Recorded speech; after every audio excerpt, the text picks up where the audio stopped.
gentlemen need no introduction. I can kind of hop right into it because I have a lot of ground to cover and not a lot of time to do it. So I'll start off now. The REM&A market is still pretty busy, pretty hot. Transactions are still at quarterly highs the first 2 quarters of the year. But how have you guys seen valuations trend?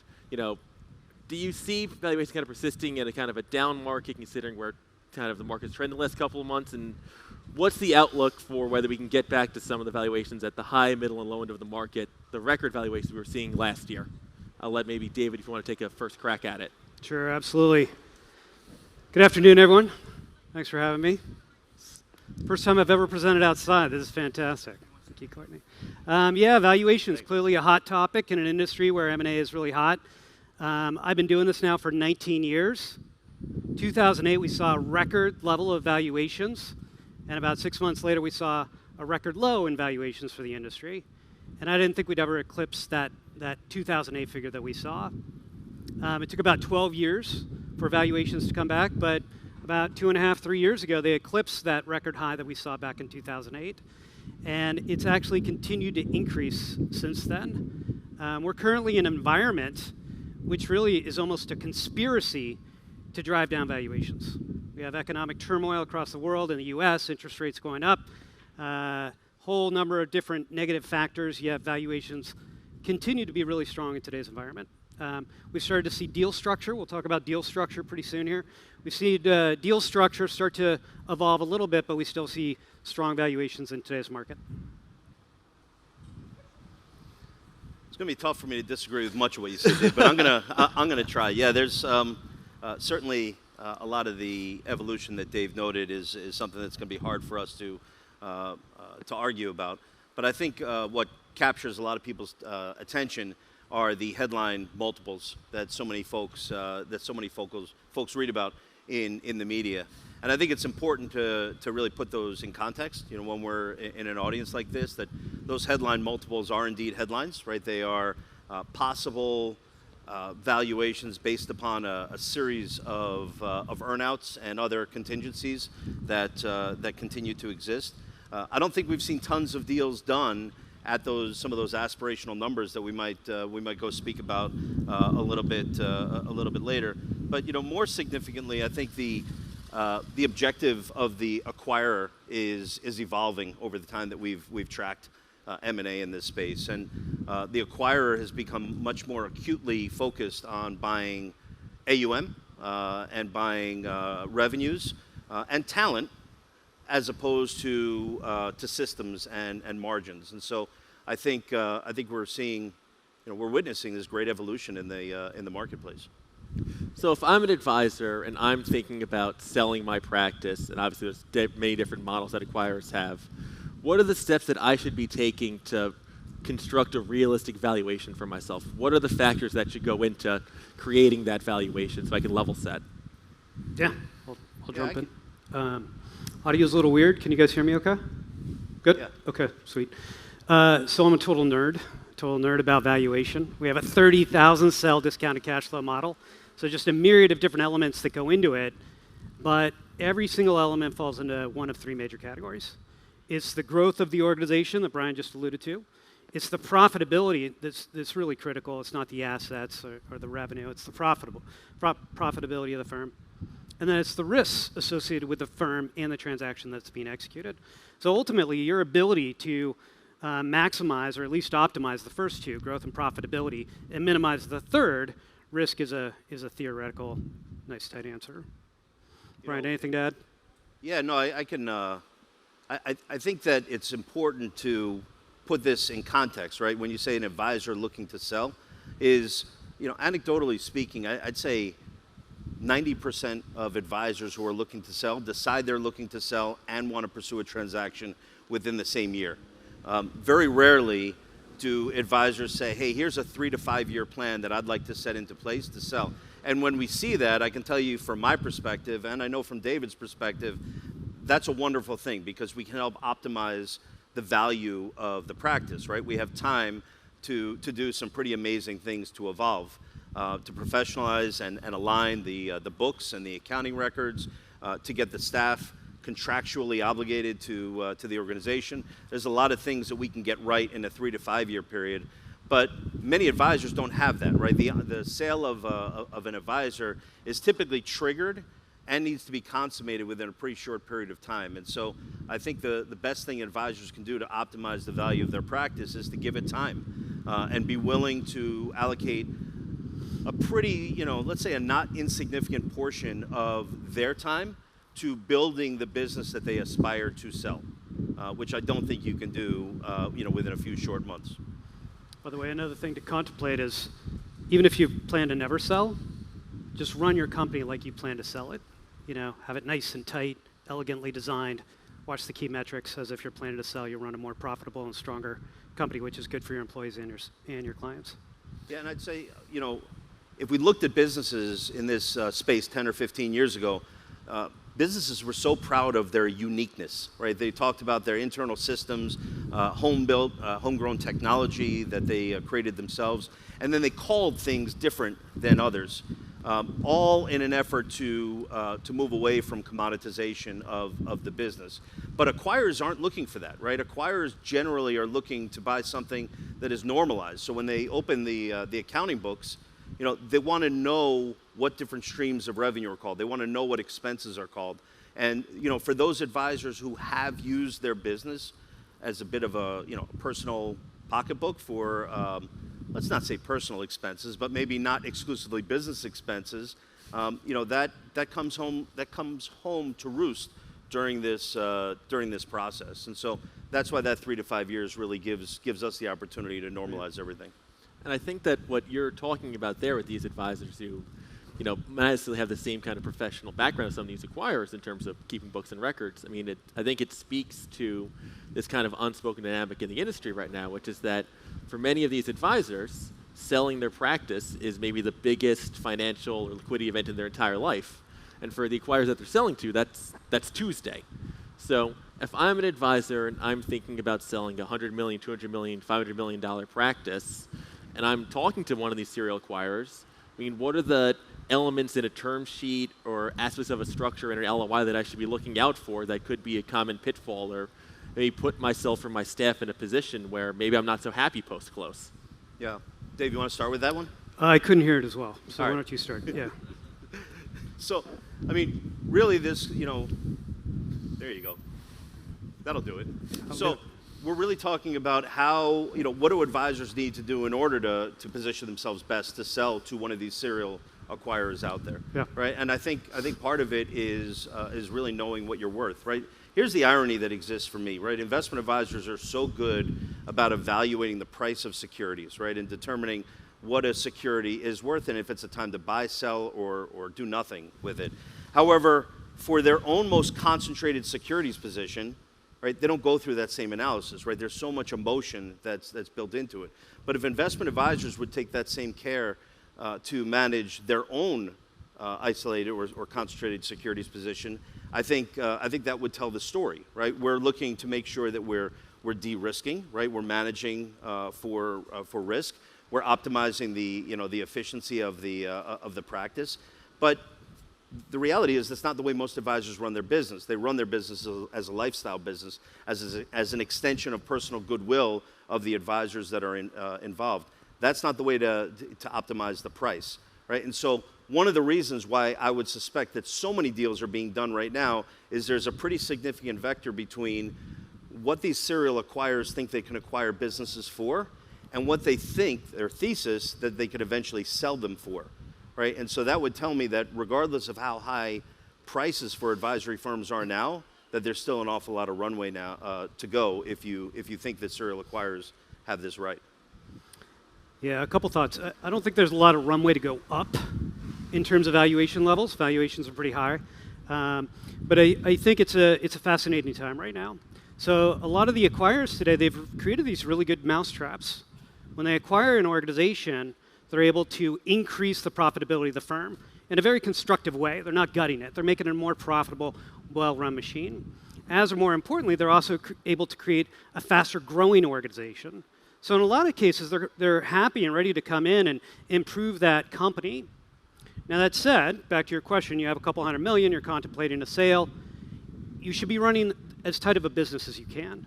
We've done more transactions, I think, than any firm over the last several years between, say, 300 million and 4 billion. The quality of the firm selling is starting to compress, is starting to go down. We've had buyers saying, gee, we're still seeing a lot of good firms, but the volume increase that we're seeing is firms that aren't as well managed. So your ability to have really good books and a tight business, to be doing employee reviews, to be running a tight, methodical machine, including having great clarity, as Brian said, around your ad backs and things like that, is going to make you more attractive to acquirers, but in some cases will affect your candidacy at all. If you're running it too loose, you're just not going to have too many buyers that are interested in you. So, Dave, obviously this is something that you have a lot of experience with, but from some of the clients that you've worked with, what type of structure in terms of split of cash versus equity comp gives the best alignment between incentives between the selling advisor and the acquiring firm? Yeah. So, it's funny because deal structure seems pretty simple. Most people think, hey, there's a down payment, and then I guess there's a little more a little later. Gee, it sounds like there's cash, maybe some equity. There's just a whole number of different factors that go into a deal structure. You're looking at actually tens of different factors that go into a deal structure. So, while equity can and typically is a good part of an equation, it's not necessarily the only incentive or the only incentive driver that you want to focus on. You want to think through this transaction, my particular seller, me as a seller, which is totally different than Ian running his business and Brian running his and folks in the audience running theirs. What are my goals and objectives? What are the characteristics of my firm? And then that buyer has their own unique set of characteristics. They're buying 100%. They're absorbing me into the organization. They're changing my processes. Or wait a sec, they're selling I'm only selling a chunk of it. They're letting me run it as is. There's a whole variety of different factors. Am I retiring in 6 months or 6 years or 60 years? 16 years, maybe it's better. So I'd say there's not one key metric like, gee, if you have enough equity, it's going to make everyone's objectives align, and it's all going to be hunky-dory. It's really going to depend on the transaction, what you seek to achieve. There's almost an infinite number of ways to structure these transactions, right? And it's why, you're so busy. It's why I'm so busy, David. But to me, after we get over preaching about 3 to 5 year prep, after we talk to folks about, hey, bring objective advice in early before you go and execute an LOI or anything, to me, the success of these transactions really comes down to only 3 factors, right? It's the tax structure of the deal, because everyone wants an efficient tax structure because everyone except the government is better off. It's the retention of talent, right, which is a combination of culture and legal tactics to make that happen. And the third is integration, right? And we don't talk a lot about integration because you and I are often stepping back at the time of that deals go through that integration process. But that's where the focus ought to be. Really, it starts with valuation. Everyone wants to know, what is my firm worth, right? How do I figure that out? But once you get past valuation, you start to realize that, price doesn't necessarily equal value. And when I say realize that, advisors know that intuitively. They just don't know that about their own business. So to me, I think too little attention's paid to how are we going to cultivate talent post-deal, how are we going to structure this from a tax perspective, and then how do we get through that LOI period? And to make it fun, because they kind of set it up as point and counterpoint. So, those are 3 critical things, but when we work with our clients, we take a different perspective. The devil is in the details. Brian's absolutely right. You got to get these things right. And the aforementioned nerd, we love getting those things right. But when we work with clients, we say the number one thing that you seek to achieve is to write better chapters of your business, of your career, of your life post-transaction. And what you want to do is really have clarity and even conviction around what you seek to achieve and what you want, and take to a pen, to a blank sheet of paper and think through, okay, the rest of my business life, the rest of my business, this affects your personal lives too. What would be ideal, contemplate that, and then try to find the optimal buyer. And then, of course, bring in Brian, too, to make sure the legalese is there, that the deal structure is crafted to enable you to achieve those goals and objectives. And that's where it gets really exciting, and that's where deals get really successful. And if you get far enough away from that mark, that transaction will fail, even if you have those key critical components that Brian alluded to. Yeah, and failure happens in shades of gray, right? We don't, failure doesn't mean that the deal doesn't consummate, because in many cases, a deal not consummating is actually success. right? When we start to go through that discovery process, and we realize that G2, right, that next generation of management within the firm would not have succeeded within the confines of this deal, and we discover it before the deal is consummated, that's a success, right? That's like looking at a stock that you decided not to buy and the value goes down afterwards. It's a very difficult piece of success to measure, and I understand your clients don't appreciate when you save them from bad decisions, but just like in this situation, some of those deals that we haven't done, some of those deals that never make their way to Citywire, are actually some of the best non-deals that we could have not done. Huge, absolutely. Does that make sense? Yeah. So I'd like to zoom out for a minute. Maybe we shift the discussion to talking about the money that's driving these transactions. And so I'm a reader, and a couple weeks ago I was reading The New Yorker, and I was going through an article about the decline of one nursing home that had been bought by a middle market private equity firm. And the article went on to cite a study from the University of Pennsylvania which found that in nursing homes that had been purchased by private equity firms, the death rate among residents after the purchase closed rose up by 10%. And private equity firms have shown a lot of interest in RIAs for the same reasons that they've shown interest in nursing homes, which is that, obviously RIAs have AUM fees, nursing homes have Medicare reimbursement, but the underlying fact is that it's steady, predictable cash flow. Is there a risk that private equity firms could have the same corrosive effect on the quality of service that these selling firms have, the same way that they might have kind of corroded the quality of care nursing homes? Yes. I think the further away that the founders get from the goodwill of the company, the more of a risk that this becomes, right? I would like to think that when Merrill, Lynch, Pierce, Fenner, Smith were all sitting around the table and selling their reputation, their personal reputation, that their customers felt a different sense of allegiance than perhaps B of A clients feel today, right? And that's not just to pick on them, but the further away that you get from the founders making decisions at the executive level, I think the more likely it is that the company is making decisions adverse the interests of its customers. And private equity is maybe a scapegoat of the moment to use. On the plus side, private equity has been responsible for an influx of capital into independent wealth management that we've never seen before. And I'll let David flesh that out a little further in terms of numbers. And so there's been a lot of good, but that type of benefit can't go unchecked. Because if left unchecked, then the folks that are making decisions on how to allocate money, how to reinvest into the firm, how to reinvest in talent, aren't necessarily aligned with the interests of the customers, of the clients. And so, yeah, I think it can be corrosive. And, that study goes into a lot of detail about decisions that acquirers made that were contrary to their residents. And I think there's probably a lot of translatable lessons that we could learn in the wealth management space.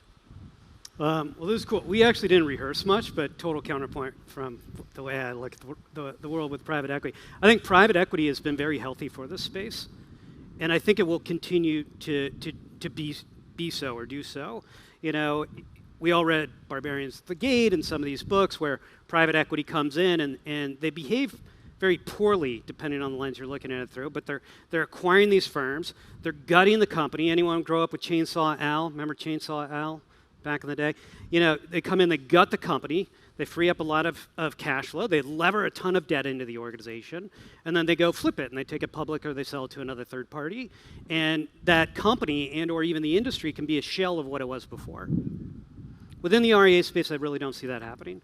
And it's not because private equity in this case are angels. So far they've behaved really well. I'm not saying they're devils.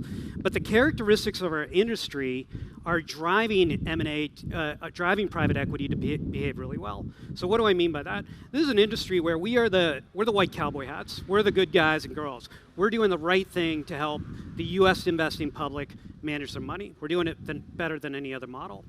It's growing faster than other models. I would say it's not growing as fast as it should be, but it is a growth industry. And human capital is absolutely paramount to the success of any REA. The business doesn't scale well. You need people. So when a private equity comes in, they acquire a firm or a series of firms, they don't want to gut that company. They don't want to optimize profitability by firing a bunch of people. They need those people. They're actually the number one reason acquirers are acquiring is to get human capital, to get more people in the organization.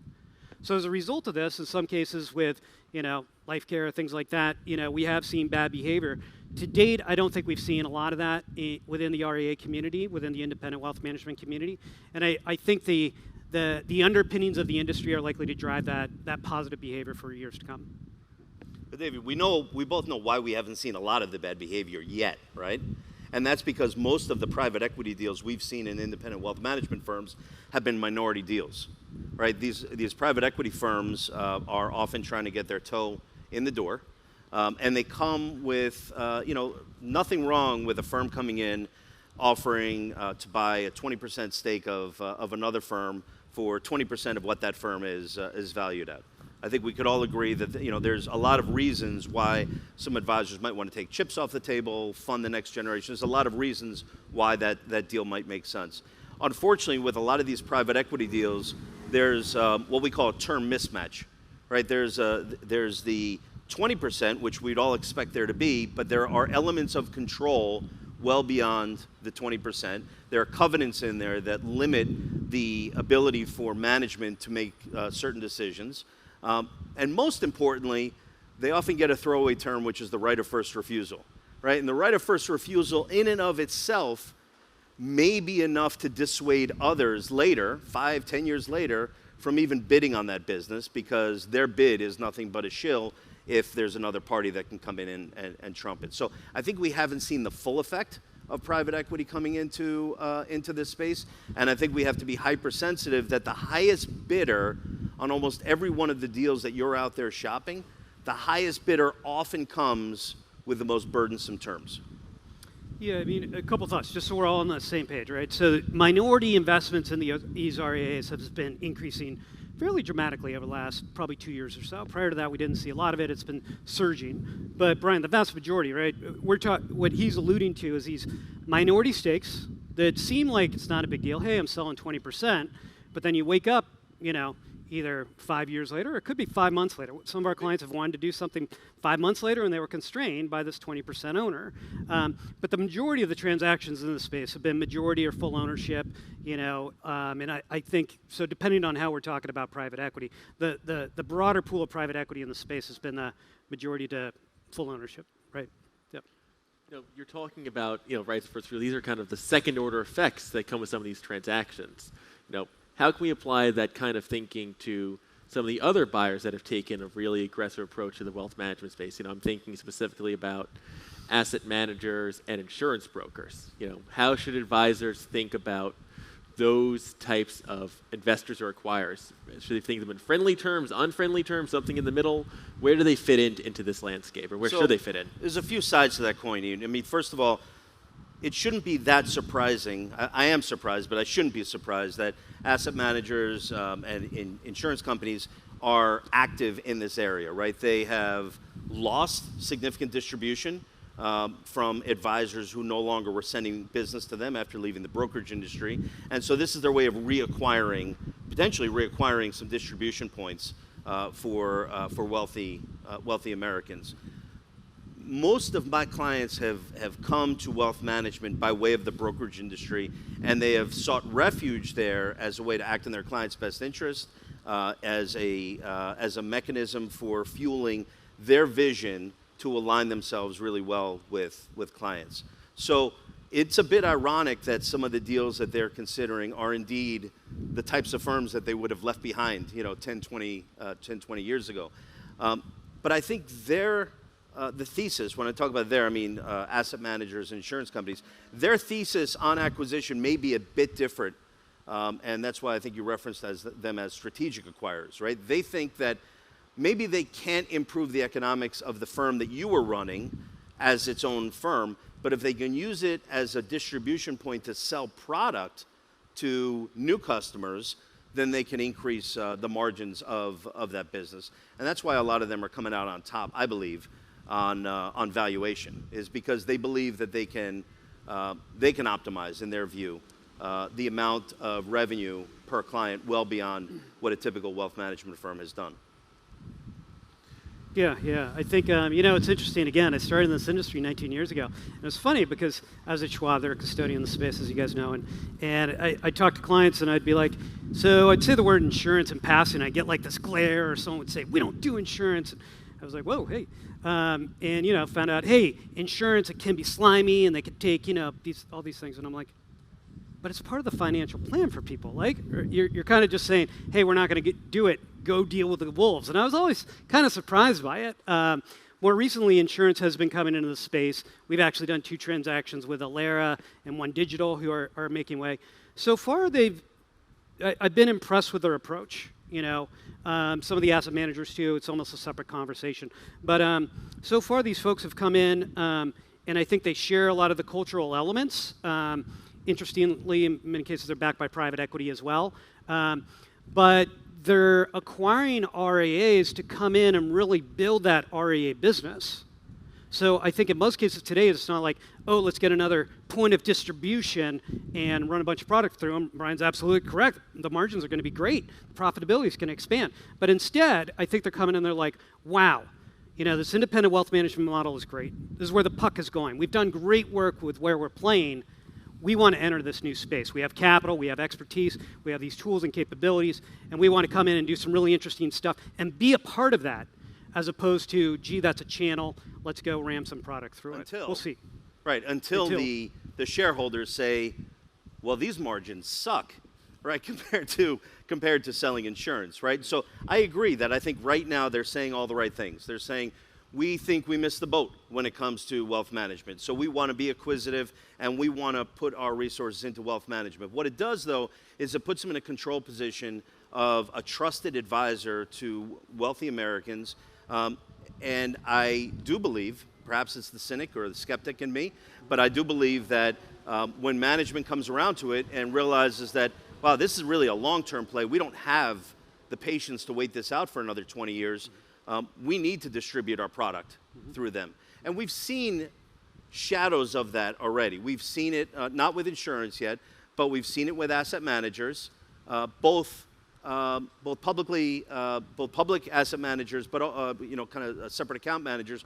But we've also seen it in the private asset management space, and I think we'll continue to see that over time. I think it's low-hanging fruit for management to say, we have distribution points that we have control over. Let's turn them on. What'll be interesting is when they do that, very briefly, I know we got more questions, is the impact it would have on future acquisitions, right? So you've done a couple deals, everything's hunky-dory, and then it's like, when you're selling, you're like, hey, can I talk to people who have sold to the firm? And when those people say, yeah, and these guys are starting to force product through us, other sellers are going to be less and less interested in that firm. So I think, strategically, it's a huge decision. There's profitability upside, but the impact of doing future transactions in the space would be, severely impacted. So I'm not coming over here because I want to fight, by the way. I just want to make sure I could hear you. I'm fighting the shade over here, so yeah, we're dancing around. We're dancing. So I spend a lot of time on the other side of stages like this, and for the past 4 or 5 years, I've heard a lot of REA executives, some of which have private equity money, and they've told me about this future where there's going to be 12 to 15 super national acquirers that dominate wealth management, and it's been 4 years and I'm still waiting. When are we going to get there, and are we going to get there anytime soon?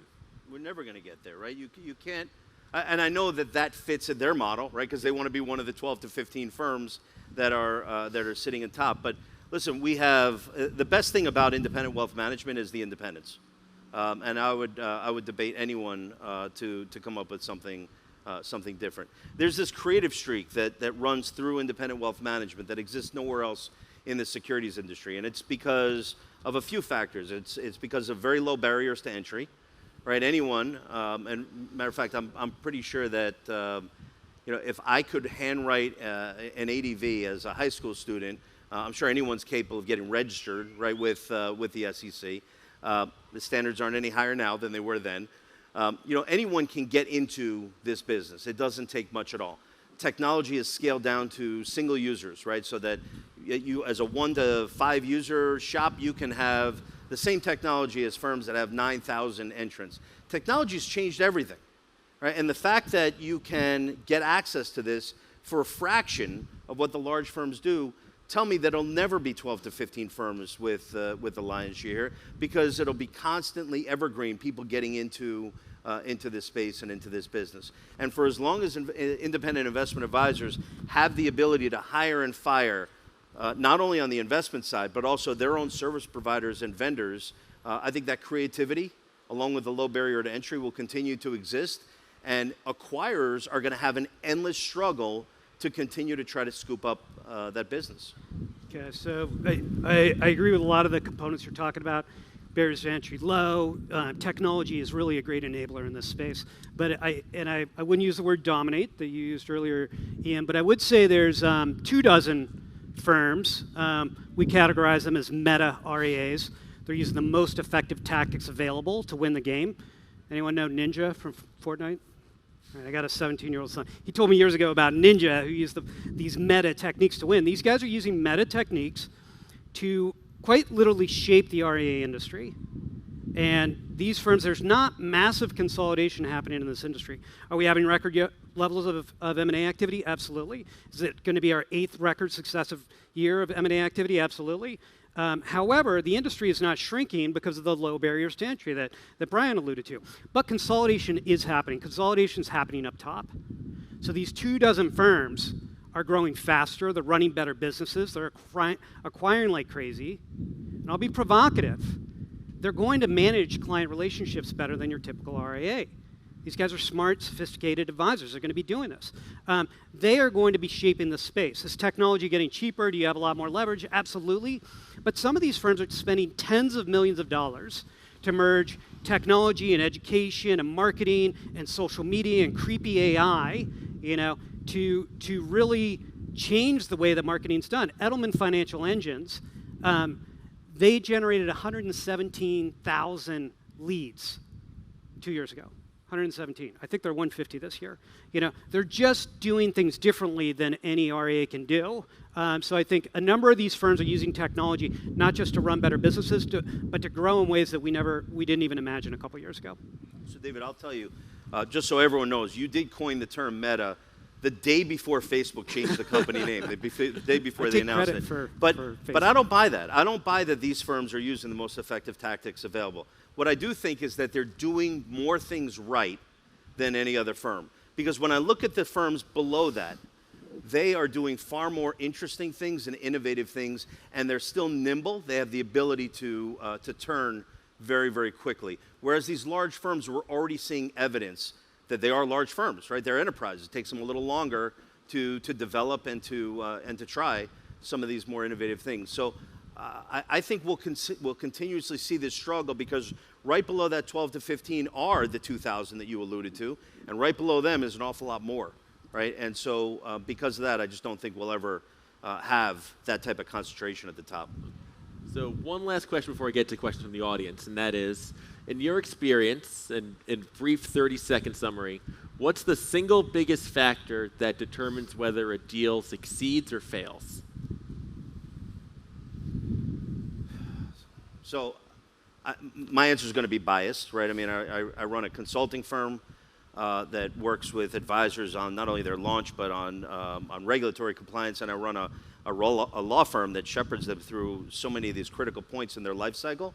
I really do believe that having objective counsel, having their advisor, right, the equivalent of their advisor, who doesn't get paid based upon the success or failure of the deal, has no horse in the race, right, other than, of course, the time spent on a deal. I do believe that is the best measure of, or the best resource that someone can have. But before we even get into that, I mean, getting into the deal and knowing what your objectives are, what your value is, and when I say value, I also mean what your firm's worth, and what the vision for the firm is. I think having that in your pocket, along with the objective advisor to continuously remind you of that, is the most critical. I know it's not one thing, Ian. I kind of cheated, but it's one thing for me.